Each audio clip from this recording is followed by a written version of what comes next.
nation's favourite antiques experts. Yes, a good weight.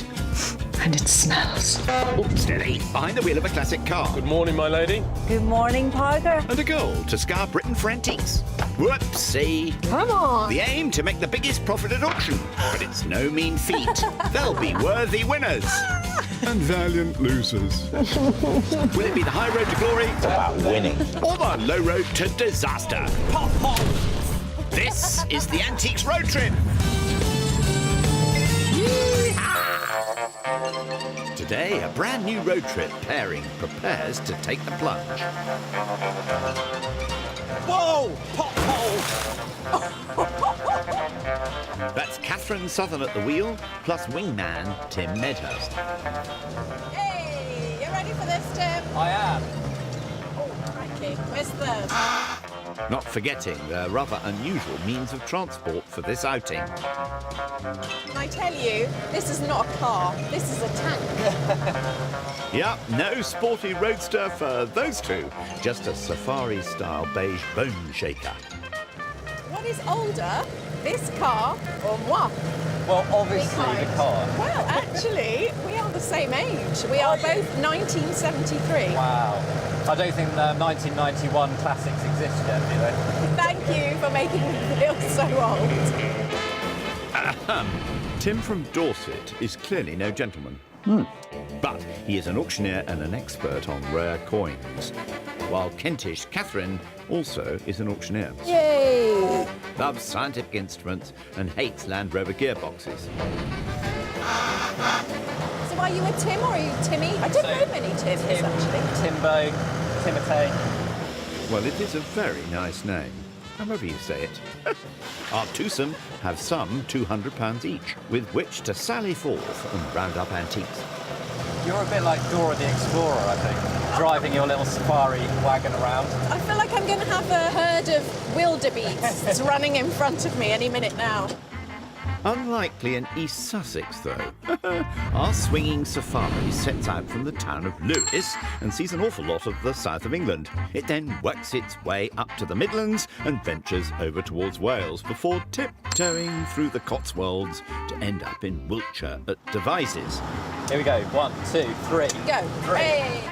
Today's destination is in Dorset at Christchurch, but we start out in the aforementioned Lewes. Tucked into a gap in the South Downs, this town is noted for its bonfires, its breweries, and also one battle back in 1264. Sure to be an antique or two here, you might think. Right, here we are. Emporium. We're going in. It looks very smart. We are going in. Good luck, everyone. Ready for this? Yes, absolutely. Let's do After it. you, madam. Thank you. Lovely couple, aren't they? It always starts out nice enough, though.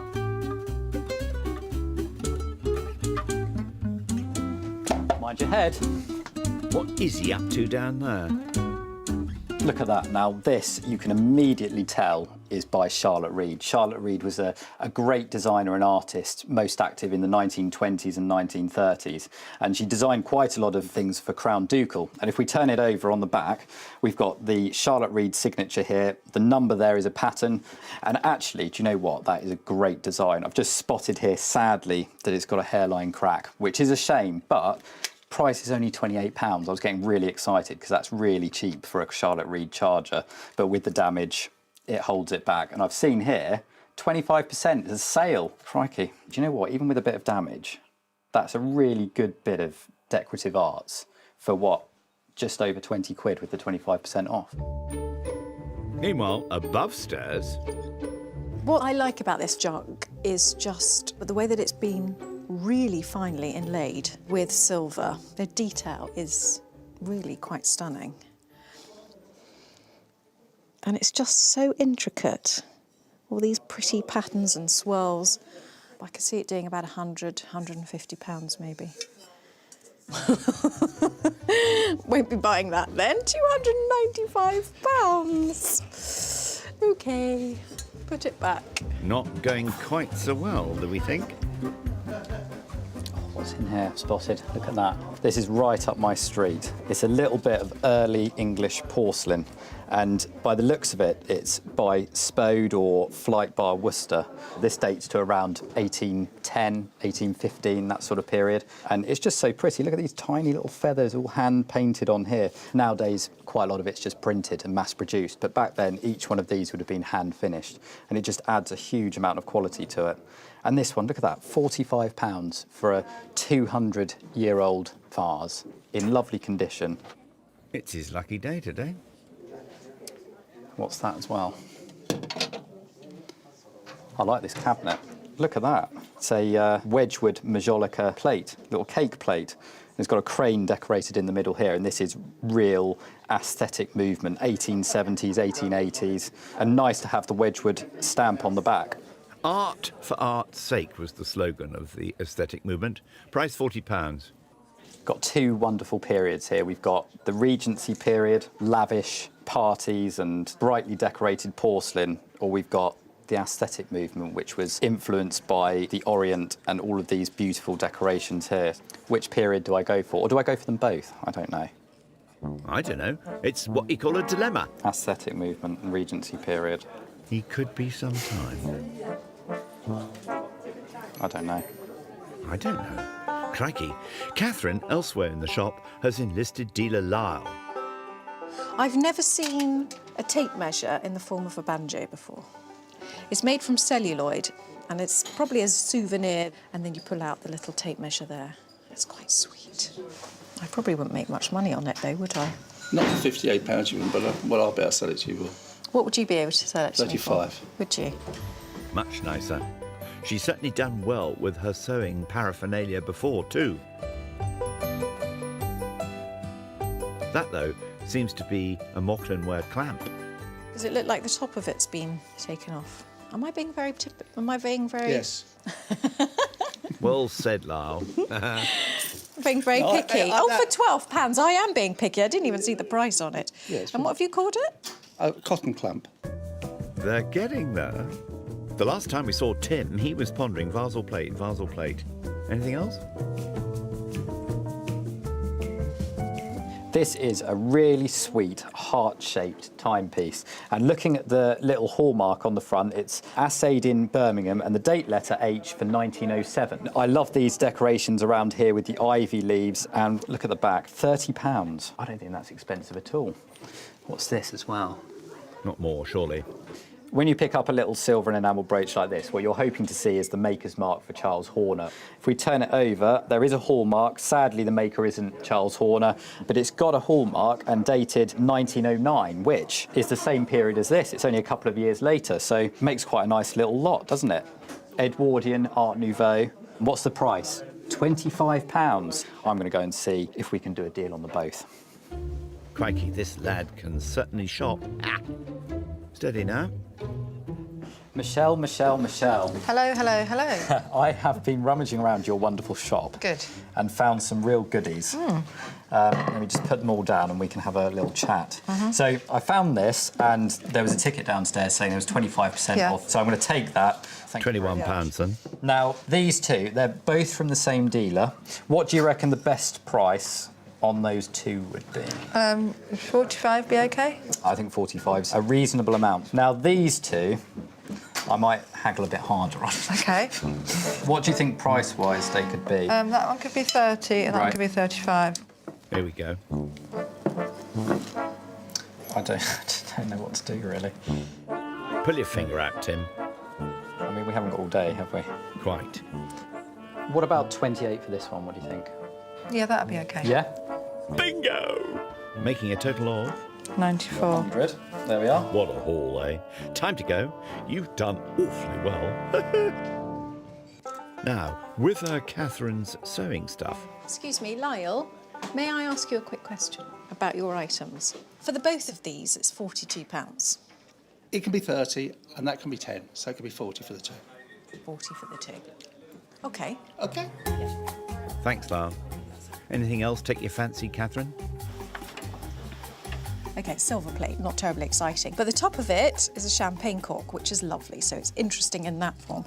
And it's by WMF, and it's actually a pepper mill. So it's a pepper mill in the form of a champagne cork. WMF being the German factory who were producing from late 19th century a lot of Art Nouveau items. The price, £45, and it's working because it's still got pepper in it. But it smells good. Not to be sneezed at. Over to Michelle. You've got £45 on it. What can you do? Special today, price today, 35. 35. Couldn't do 30. Yeah, that'd be okay. Plus £40 for the sewing stuff makes 70. Now back on the road. She's going it alone for now.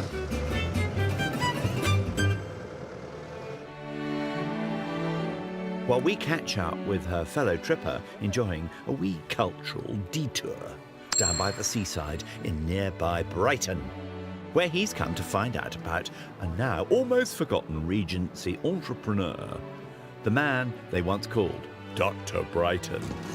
Hello. Hello. You must be Bert. Well, I am. Hello, welcome, Tim. Nice to meet welcome. you. Bert, who is this distinguished gentleman in this portrait here? Dean Mohammed.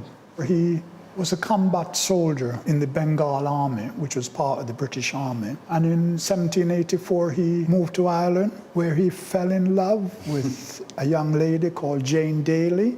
And you can see the image of her down there. And he asked to be married, and she said yes, but the family was against it, so he eloped. The couple fled to London, where Dean Mohammed, who was clearly not your average soldier, having already written a successful book about his travels, decided to establish his own restaurant, the Hindustani Coffee House. And he was serving the elites, people who came back from India, and they wanted to have the same taste in cuisine as they had in India. So Dean Mohammed was the man that brought curry to Britain? He did, yes. But it was the former trainee army surgeon's next scheme, the Indian medicated vapour baths, which finally brought him to Brighton. They weren't very popular at first, so he went to the hospital and asked for patients who were suffering with fatigue and muscle ailments to be referred to him, and many of them reported back that they were cured. And then that was the start of his success. The baths, its most famous customer, none other than Brighton's great patron King George IV himself, once stood on this site. But Dean Mohammed's most enduring legacy is to British hair. Up to the 19th century, Brits only washed their hair in water. What Mohammed did, which was common in India, was to introduce oils and herbs in the scalp itself and on the neck. And he would massage it in, and that would relax the person itself. This oil that he introduced into England was called champy, is where the word shampoo, we believe, comes from. So he introduced the word shampoo into England. Soon Mohammed became known as the shampooing surgeon, by appointment to His Majesty the King, who even had a special bath constructed at the pavilion for his treatments. But how popular did Dean Mohammed actually become? Oh, he was like a mega star, really, when you think of it. People were coming from all over Europe to be treated by him. It was so popular that people used to watch what he's doing and how often he goes to the pavilion to know when the king is coming. It was like a king barometer. It was, yeah, he was. Dean Mohammed passed away in 1851, leaving quite a dynasty. One of his grandsons became the Vicar of Hove. Ah, the glorious Downs. Catherine should be round here somewhere. Ah, she blows! I wonder how the old Panzer's shaping up. Ooh, straight into a field. That's the ticket, girl. Changing gear and everything now. I feel like I am queen of the road sitting up here. Actually, I'm a bit like the queen, aren't I? Doesn't she drive round Sandringham in something like this? Country Gal and Wild Rover are en route to their next shop beside the South Downs Way in Storrington, once popular with storks, apparently. That's where all the stalkers come from round there. Hello, Ian. Hello, Catherine. So what have you got? 2 floors. I'm sure you'll find something I that will. takes your fancy. I will. And full disclosure, Catherine has £130 left in the kitty to spend in staple antiques. should think in the 1950s, 60s, every child had something like I this. certainly did, didn't you? No, I didn't really. But they are lovely, aren't they? Well loved. What's on it? 39. Well, as a general rule, we do 10% discount, so... Right. And we might be able to stretch it a little bit further. I would like to buy something like that at about 25. I can only try the stall holder and see what they say. That would be lovely. Actually, he'd be brilliant in the back of the Land Rover. He'd love it there. He could be my new pet. Although there are other four-wheeled critters in this stable. He is completely adorable. This little pull-along toy, so he would have had some sort of rope or something going in here. And you can just imagine a little 3-year-old, perhaps seeing this at Christmas or something, going downstairs and just being completely overjoyed by that lovable face and pulling it all around the house. And he's been through it. He's really been through the wars. But, I mean, they've called him vintage. I think he's probably 50s. And I think I'd call her Alice. Alice, the camel, has 2 humps, and also known as a Bactrian. I love your pull-along toy in the form of a camel, but he has got a whacking great crack down his hump. £30 is on it. I'm going to make you an offer because it's completely broken. But that's all part of his charm and age. Can I offer you £15? Let me give her a ring. Well, Alice is sure to be cheaper than Bonzo because he can only be had for £32. The very best on the camel, and she's had it a long time, is £20. OK, £20. Alice. Alice. She's all yours, Catherine. Time to load up your livestock and catch up with Tim.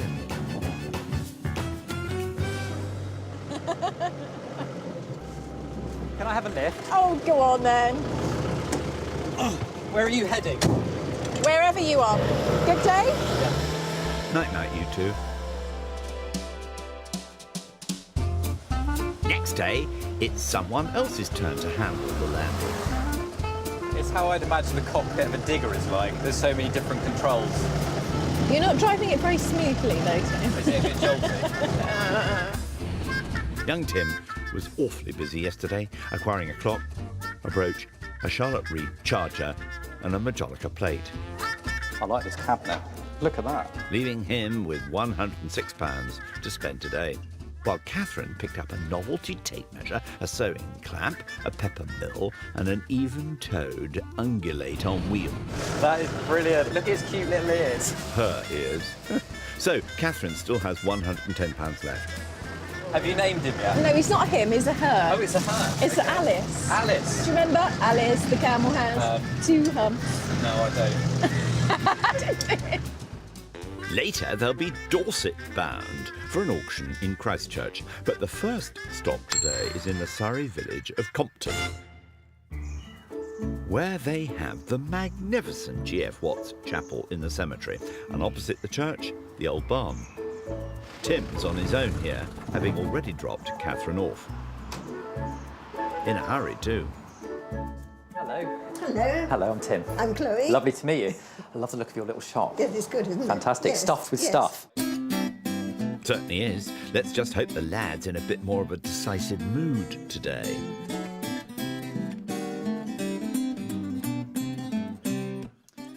Now, I wonder, this would possibly go quite nicely with the little Edwardian mixed lot of silver that I've got going. This is a silver christening mug or tankard, and it's engraved here with the date 1905. And it's got lovely bright cut scroll decoration, and here it's got the full silver hallmark, Birmingham 1904. It's just a nice quality little thing. And what's the price? 40 quid. Chloe? Hello. Hello. I found this delightful little christening mug. Isn't it sweet? It's got a price of £40, which is reasonable already, but Yes. I'm going through this issue where I'm struggling to make decisions over the last few days. 36. 36. It does make deciding a lot easier, doesn't it? It does. It sounds okay. much better, yes. Do you know what I'll do? I'm going to put it back here. If I don't spot anything else, I might go for it. Right. Well, it was the first thing, I suppose. I really like the look of this. And straight away I can see that it's to do with the Sun Fire Office, to do with insurance against fire. They started off in the early 18th century. If you had a lead plaque on your wall, the Sun Fire Office would be able to distinguish where your house was, and you would pay a subscription, basically, to have your fire put out. Because each insurance company maintained its own fire brigade. And this is an original certificate dated 1778. I've never seen one before. It's in lovely condition. Here you've got his name and where he lived, and then the cost of his insurance, which was 3 shillings. And he was insured for the sum of £100, which was a lot of money in the 18th century. Now, this is something that it's right up my street. I love this, but it all comes down to a price, doesn't it? So, oh, £32. That's affordable. I'm quite tempted with that. I might just go and see if Chloe can do me a little deal on that. Because I think in auction, it's decorative and it has a chance. No dithering there, then. Chloe. Yes. I have found this amazing Sun Fire Office Right, certificate, which yes, I'm it is absolutely in lovely. love with. It is lovely. On the back, it's got the price £32. What do you think the very, very best price would be? 28, do you think? 28. It's a deal. Thank you very much. Right. Lovely Jolly stuff. good. I'm still thinking about that silver cup. Yeah. 36, you said it was, wasn't it? Yes. I'll take that tankard. It's a deal. Thank you. Jolly, I think you've got a Fantastic. bargain there, you know. That told him, then. £64, please. And he's back on the road in no time. Now, let's find out what Catherine's up to in a West Sussex wood. She's taking a brief break from the shopping near Fernhurst, which 400 years ago was part of Britain's industrial heartland. Hi, Jeremy. Hello there. I'm Catherine. Fascinating. Not what I was expecting to see. No. And I believe that you're the gentleman to tell me all about it. That's right. Shall we go over here? Jeremy Hodgkinson is an authority on iron production in the Weald, the large part of southeast England which lies between the North and South Downs. In the rocks under the Weald, there's iron ore. This became one of the main iron-producing areas in the country because of the abundance of ore and because of the woodland which provided the fuel and the fact that there was lots of streams which provided water power. When did it start? From the end of the 15th century, a new technology was introduced, and from then on, the Weald became the most productive area for iron making in the country for 2.5, 3 centuries. Back then, this area looked very different, as much of the forest was felled to provide charcoal for fuel, and there would have been mines everywhere. And that's what iron ore looks like. It's, Can I hold it? yeah, hold it. You'll notice, first thing about it, it's heavy. After this natural state, after it's been dug up, Yeah. what happens next? The ore has to be processed before it then fed into a furnace to be smelted. It was the invention of the blast furnace which brought about the transformation of the Weald, making, amongst other things, cannon for the British Navy, and when production began at this site in 1614, there were already as many as 15 other furnaces hereabouts. This water channel here is actually over there, and you can see the water channel Oh, you can see that. past. That's how it survived, like that. Oh, wonderful. It comprised a stone tower, which you can see in this model. So they put iron ore and charcoal into the top of it, and they pumped air into the bottom to bring up the temperature. And then you had molten iron, which came out of the furnace and went into moulds to make sows or pigs of iron. They were ingots. That iron was then taken to an iron mill, Pophole Forge. There, the iron pigs were remelted to get rid of the carbon and to make the iron softer and more easily worked. It was known as wrought iron.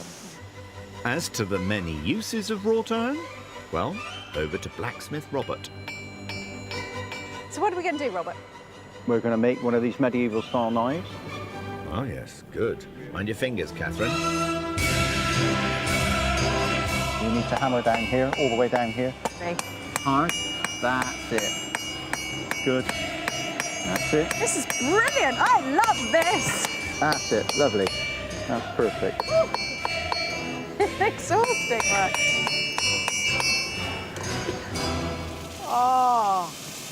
That's actually very soothing. Look at that. I think that's brilliant. What an incredible way to make history come alive. And talking of ancient technology, here comes Tim and the tank. I do hope he's not in a hurry. It's quite slow and plodding, but you can feel the power. You know, I've got a real urge just to turn off into the woods and just go for a little ramble. I think we've all seen enough of the woods today, thanks. So let's stick her in overdrive. Get up to 20 and ramble on to Petworth before the shops close. Ah, should be fine. A little over £40 left in his pocket, just as well he likes to spend a lot. There are over 40 dealers displaying their wares at Petworth Antiques Market.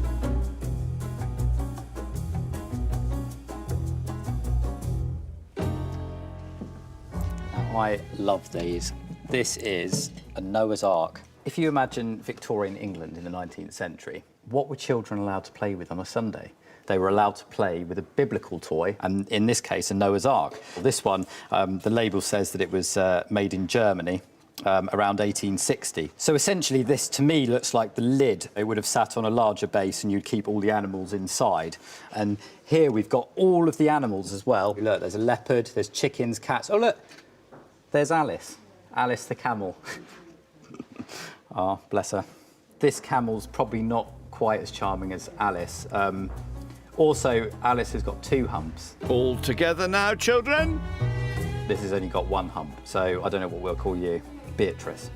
Well, that won't scan. Price ticket, £595 a set.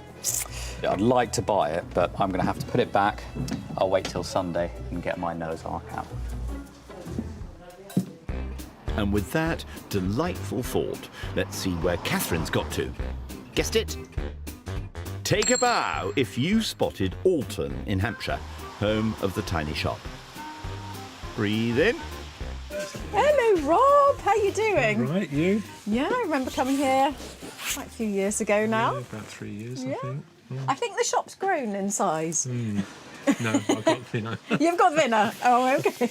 It is a tiny shop, but it is packed. I'll come back to you very soon if that's all right.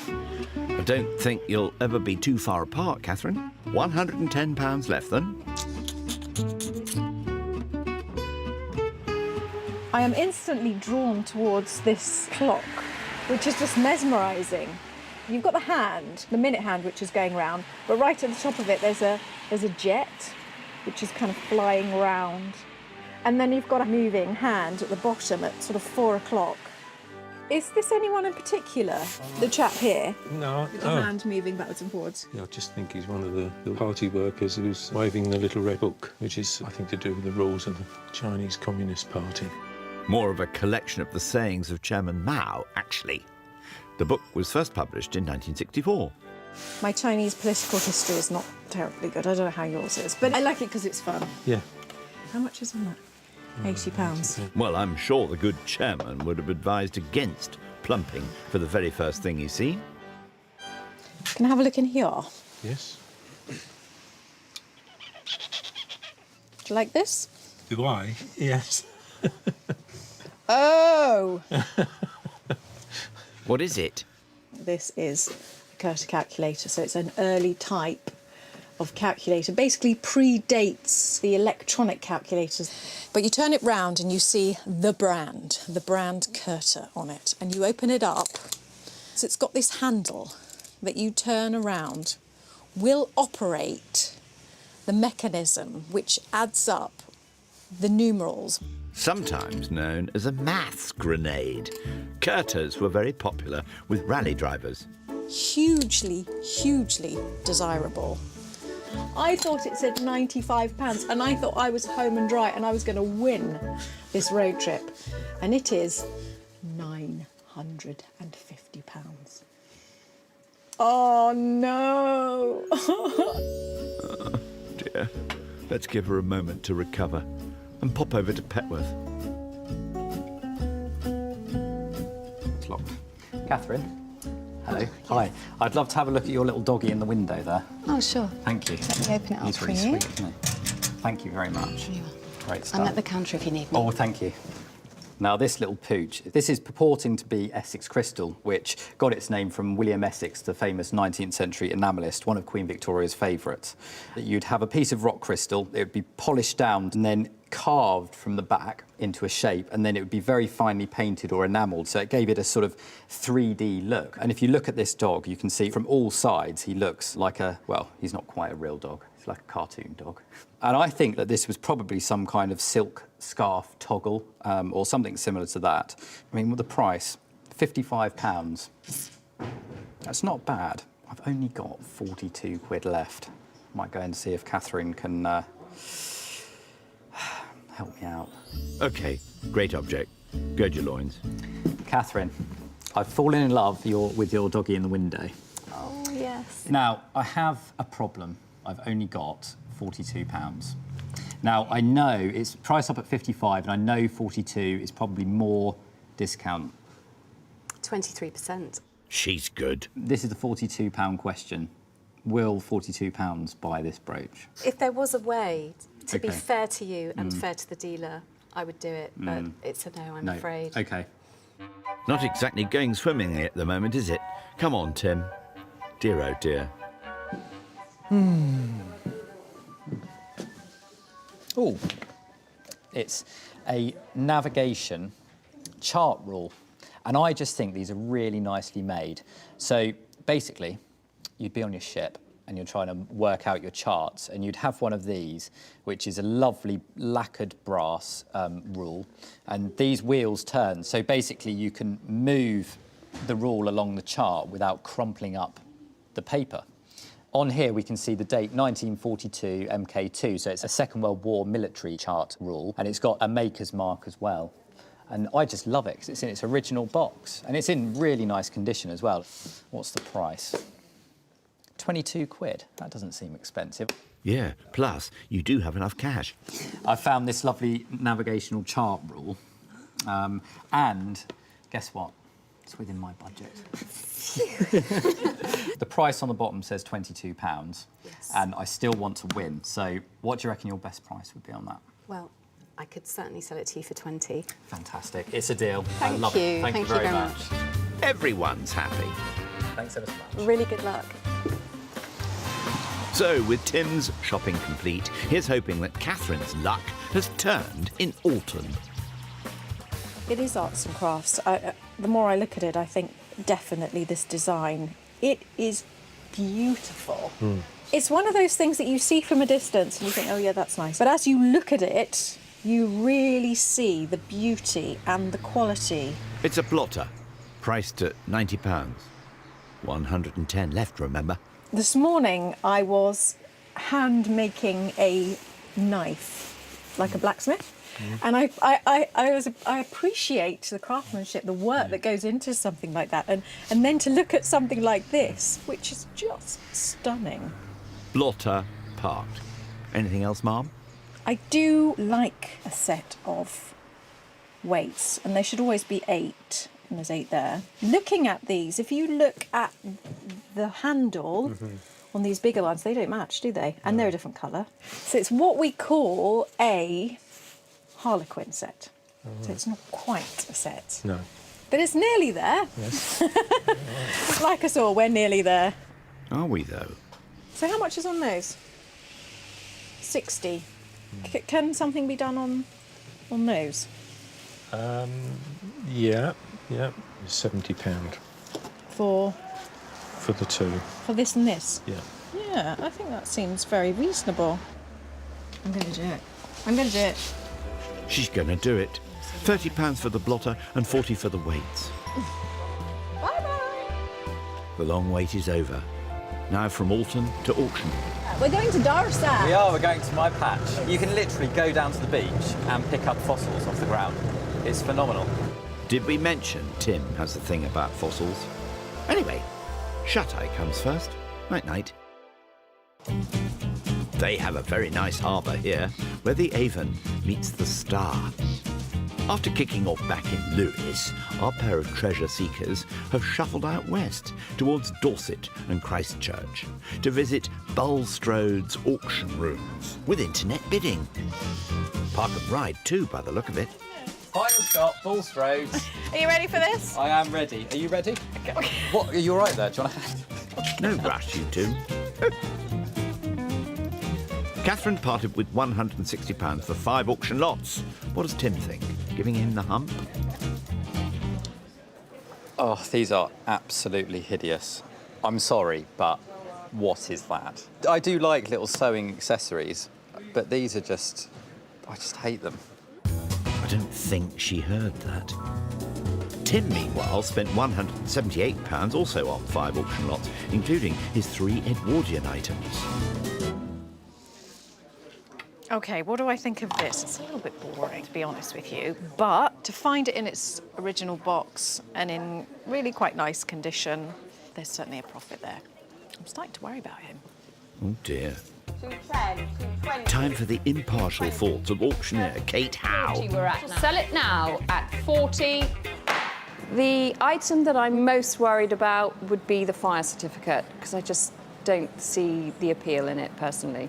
When we first saw the camel, I did think, really? But actually, every time someone picks him up, they smile, so I think he'll do fine. But he is a she. Never mind. We're about to begin. Nice tea. Ooh, exciting, exciting. You're so excited, I am. aren't you? I love auctions. Me too. Catherine's little sewing bits are up first. £20 those two, 20, 2, 24, 26, £26, 28, 30, There's people in the room. 5 and 40, £40, sell more, to the come on. room. Come on, one more. At £40. That's OK, I'm all right with that, because you I would really be hated... ecstatic if that was me. Ooh, he's a cheeky monkey, isn't he? I think you got out of trouble there. Tim's first offering then, that nice but cracked Charlotte Reed Charger. Start me at 20 for it, somebody. Straighten on the net first, sir. 20, 2, 22, 24, 26, 28. Come on, keep going. Yes? Room this side at 30. At £30 for the Charlotte Reed plate. Come on, somebody else. At £30, then we'll sell to the room at 30. That's good, though. Yes. You happy? I am happy. I thought it might make a little bit more. You're greedy. I'm greedy. It's not a bad start. I think that's good. Time for a bit of spice. Catherine's novelty pepper grinder. Let's start at £20, please. 20, 22 over that side, 24, 26, 28. Keep going. Come on, keep going. 30. It's over here at 30. Oh, it's no. at 30. New 5 bidder. here, fresh bidder. 40 that side. 45. Back of the room it Well is done. at £45 then, and we shall sell it at 45. Thank you. Sold. That's not bad, is it? £15. That's all right. Not a champagne moment exactly, but a profit. Very Not good. bad. Now, the auctioneer really wasn't keen on Tim's certificate. £20 for it, somebody. 20 on the internet, thank you. 22, 24, Come on, keep going. 26, 28, 30, 5. It's at £35. Oh, come on, it's Internet worth more bids than that. only then. Any more then, it's on the Sorry. internet Come on. now at £35. We're going to sell it at £35. That's quite boring, though. That's not boring. That is a cracking bit of history. You're right, Tim. Plus, it did make money. I can You know say how it to now. rub me up the wrong way, don't you? Catherine's Art Deco blotter now. Looks shiny. £10, £10 for the desk blotter. No, this is my favourite 12, thing. we're creeping along. 12, 14, 16, 18, 20. This side at 20. £20, Oh, 22 no. on the internet. 24 back in the room. And toes. £24, it's in the room then, and we shall sell. That makes so £24. Thank you. That, I am sorry about that. Yeah, that was my favourite thing. Behave yourself, Tim. Never mind. We move on.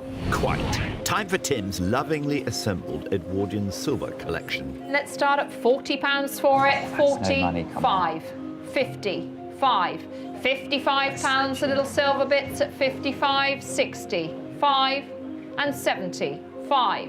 £75, the silvery bits at 75.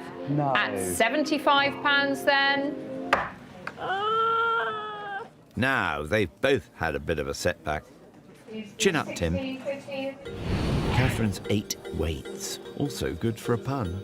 Do you think it was worth the wait to see what the worth of your weights were? No. Oh. It's £20. 22, 24 at the back, 24, 26, Keep going. 28, £28. Come on. 30 on the internet, 30, 5 in the Imagine room, posting 35, 35. 4 posts. Any more then it's 35, 40 on the net, thank you. You're saved by the net. £40. Internet bid holds all out in the room, and we sell to the net at 40. Thank you. Oh, broken even. There's been a fair bit of breaking even today. I was hoping a great weight was going to be lifted off your shoulders, but... Moving on, Tim's parallel ruler, bought very cheaply. Collectible thing, let's start the bidding at £30, please. 30, 5 and 40, 5, 50, 5, 60, 5, 70 is bid. That's just not £70, right. 5 on the internet. What? Internet, come in at £75. Back in the room now at 80. Back in the room at 80. I'm just so Against happy. you on the net. I've gone Do all you want to warm. bid? We'll sell it now at 80. That's a shock. I know, it's a surprise, isn't it? Well, I think we're finally off and running. Well done. So sweet. Now, I don't know about weight on shoulders, but Catherine's fortunes are now resting squarely on those 2 humps. £20 for the little camel, please. £20. 20. 2 in the room. 22. At 22, 24, 26, 28, 30, 5, 40. £40. This side in Well the room, done, the madam. buyer at 40. At 40. Thank you. Yay! That's amazing. The lucky charm doubled her money. I'm happy now. Final lot, Tim's bit of Majolica. £20, please. 20 on the side. 22, 24, 26, 28, 30, 5, He's going as well. 35, 40, 5, and 50. 50. The worth a little more than internet's that. out at 50. Well done. But this is profit. Well done. Nice thing, it's got a red seal mark good. on the base. Yes, it's been a splendid day. For some. I think overall it did rather well, didn't it? Ish. Better for you, I think. I don't know. Let's go and find out. Do let's. Catherine started out with £200 and after auction costs made a teensy-weensy loss. So she now has just over £5 less. While Tim, who began with the same sum, came away with a tidy profit, also after costs. So he's sitting pretty on £243 and 40p. Well done. Ooh, first auction I know. done. Exciting. No money left. Oh, OK. So, minus money. Minus for you, money. unfortunately. Just a little bit. Don't laugh, Tim. Sorry. That's not kind. So you haven't got any money for the bus? No money for the bus. Oh. Walk. Let's walk. Next on Antiques Road Trip, off-road, We're practically in the sea. There's literally boats there. off the shelf, I used to love comics. and off-putting. It's a bloodletting instrument. It's a fleam.